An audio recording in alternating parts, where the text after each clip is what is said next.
So the fear-mongering has begun. Fear-mongering has begun about the English-only rule for truck drivers, right? I just read an article about how it's going to sideline up to 100,000 drivers. Really? We have 100,000 drivers out there that can't speak or read English? So we're going to sideline 100,000? I say that's great. 100,000 drivers? Wonderful. You know what that means? That means that us English-speaking drivers, be you born in America or you're an immigrant who took the time to read and understand English, that's more work for us. Great. That's the whole point.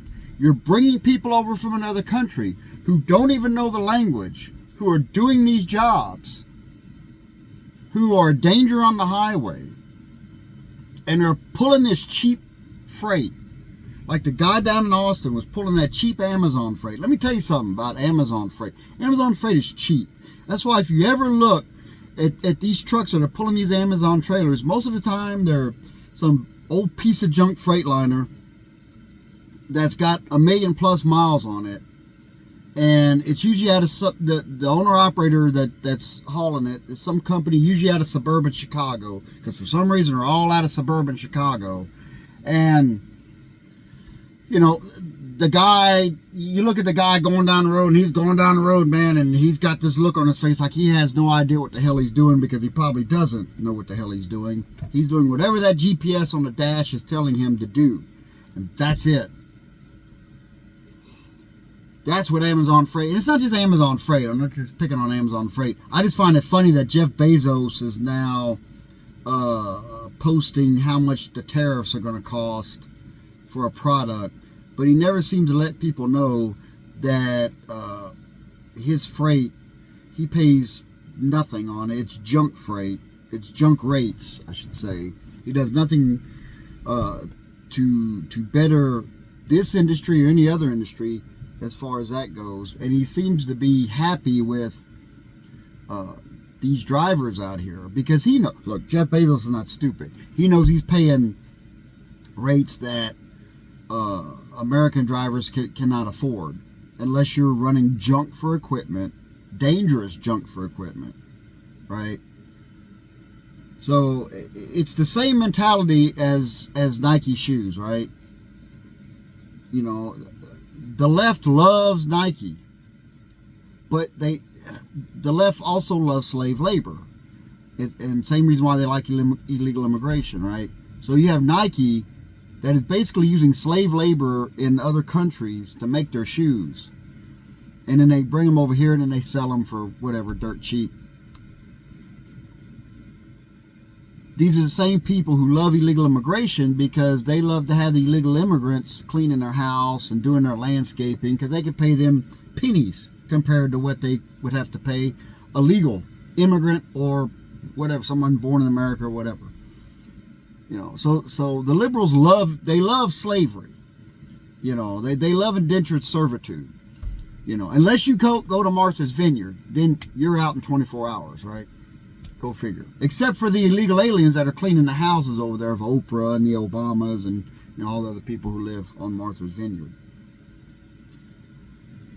But $100,000 or $100,000 drivers sidelined because of this. Number one, is that really true?